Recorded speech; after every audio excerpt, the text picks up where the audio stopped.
So, welcome, viewers, to AdventureX 2024, the start of the live stream. This is the narrative games convention happening in what I think the kids call cyberspace. And I am joined by Beatriz Osorio and Danny Calabuig, who are making a game called Your House. Hello, Beatriz. Hello, Danny. Would you like to introduce yourself for the first time to the stream? Okay. Hi, my name is Beatriz. We are two in the studio, Danny and me. When we make games, we hire the whole team. I'm more in production and business, and Danny is more in the creative part and the script. Now, And Danny, you had a brilliant line previously about coming up with ideas. I'm going to ask you to repeat it and make it even cooler this time. okay. My name is Danny, as mentioned, and I'm more on the creative side, and Beatriz is on the production side. I am the one who has the ideas, and Beatriz is the one who makes them happen.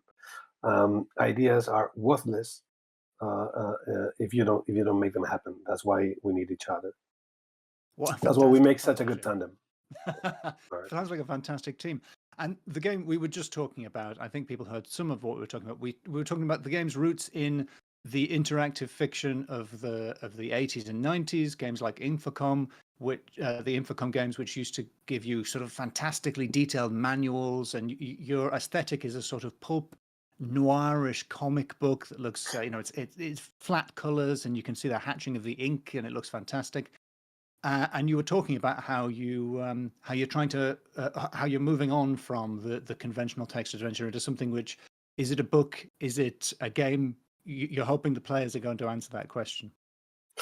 Well, yeah, we were exploring. We like to call ourselves the storytelling explorers because we're into video games because we believe they are a very powerful narrative vehicle. And why interactive fiction? Well, probably one reason is because of resources. We are a small team, and we didn't have like too much savings, so we had to approach our game with with those hazards, with those obstacles. So but that became into a challenge. So that's why we decided to use text. Because as I was mentioning, it is very cheap, or it's cheaper to to produce 3 million UFOs in text than 3 million UFOs on 3D. Okay, I think the listener might just have heard you saying that when we came in. Yeah, it's okay. You Perfect. can do anything Perfect. you want in text, can't you? Yeah. The sky's the limit. Yeah, and you were talking about then. If you want, we can talk a little bit about this comic noir feeling. Okay. Yes, please. Your House is the prequel to Memory, which was our first game, was our opera prima. And when we did Memory, we had like a clear vision to do everything with photographs, with pictures, and that was, I mean, it looked amazing. It stands out because there's not so many games that use pictures or photographs, okay, on it, but it was extremely hard to produce. I mean, if you wanted to change anything on an image, well, that was chaotic. So that's why for this that's also a reason for a production reason, which is, okay, let's use illustration instead of photographs.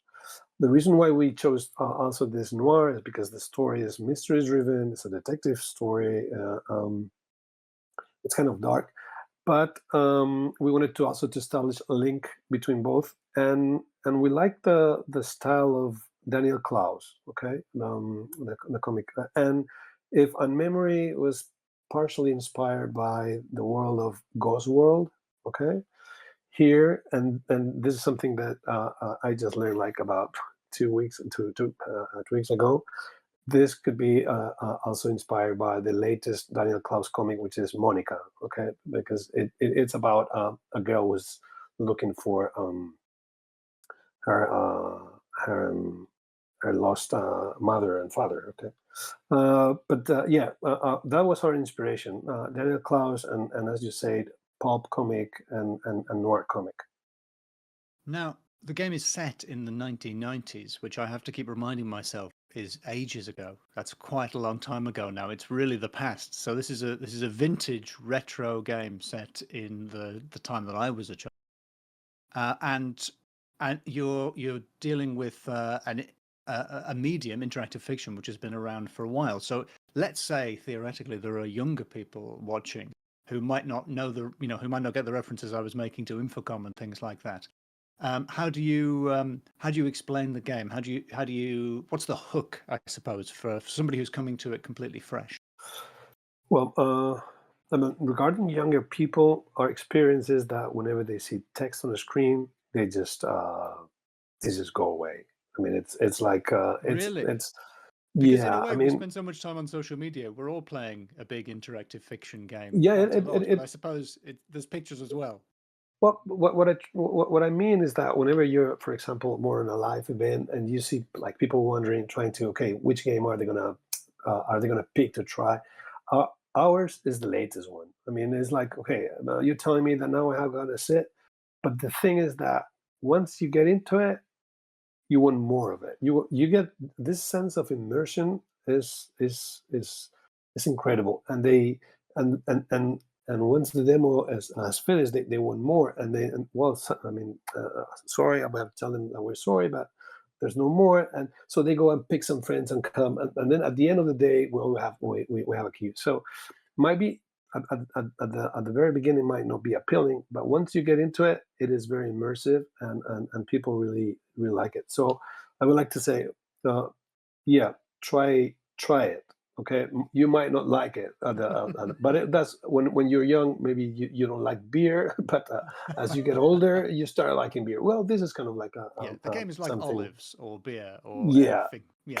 and No, and well, I mean, your AdventureX, it's almost exclusively those games which would struggle to compete in a loud, busy expo yeah, environment. But totally, when you get to sit down and put the headphones on and focus on them, are absolutely wonderful. So that's totally, exactly totally. what we look for at Adventure. And regarding what the game is about, the game, as I said, is a prequel to a memory, and that it tells the story of a young lady. She just became 18. Okay, and the same day of her birthday, it is the worst day in her life. Okay, but she receives one mysterious letter with one key. And tired of everything, she decides to flee away from the boarding school and go directly to an address that is written on this postcard and see if the key opens. And what the key opens, and she finds a house. And once she gets into the house, she's going to find a lot of secrets. It's an empty house, and she's going to be wondering. She's going to be finding secret rooms, secret passageways. Uh, well, she's going to try well, she'll be solving challenges and discover at the end a life changing secret. She'll get to know some characters that are hidden in the house, and at the end she will find a life changing secret. And you this, you this mentioned some of the comic book influences. I believe the house is based on a real location in Manhattan. it Is that is. correct? Yeah, it is. I was going to say this story was inspired by story that we read a long time ago in the newspaper, which was this I don't know, Wall Street broker, I guess with a lot of money. He just hired an architect to design his new apartment just in front of Central Park in Manhattan. And he said, okay, do whatever you want to, and I'll pay you whatever you ask. And well, the architect just worked for some time, and at the end, well, he just gave the keys to this guy, and they moved in with he moved in with his wife and 3 kids. And after 2 years living in that apartment, they received an envelope in the door, with no sign, nothing written on it. And inside that envelope, there was a book. and in that book, there were references to some part of the houses and some puzzle. So they start working around with that. With that, I mean, the kids, the whole family, they were playing around, and they would they would solve some puzzles in the book that actually would open like new rooms in the apartment. You know, like a secret room full of toys for the kids, or so we took this story. Obviously, we changed it. We brought it to our world, to the memory and world, and well, we use it for our purpose. Wow. I mean, I live in London, so the idea that you could have a second room is quite fantastically wonderful to Mhm, me. Never mind a room you didn't even know about. That sounds mhm, wonderful. mhm. So we've overrun slightly because we started late. Thank you so much for taking the time. If people want to know more about this game, it's on Steam. But how can people follow you, follow the development of your house, or play the demo and give you feedback? Well, they right now I mean the game is planned to be released probably in late February. February, March, yeah, next year. Sorry, Beto. Yeah, That sounds like a scheduling question. We should go to Beatrice there. What's the yeah, schedule? Are you on the Yeah. schedule? February. It's gonna be February. It's gonna Whatever be he said, February. yeah, That forget sounded what it, it Danny sounded like we said. were a little vague about when it was. It's gonna be February. It's February for sure. But the gameplay now, the demo in Steam, we So had it the there. demo is on Steam right now, Yeah, yeah, and it's playable. So that's yeah. It's fantastic. playable. Yeah, you can try it. Yeah. Well, thank you so much for your Thanks time. to Thank you so you. much for being involved in AdventureX. We're going to take a little break and move on to the next interview. But thank you very much, Danny and Beatrice. Cheers.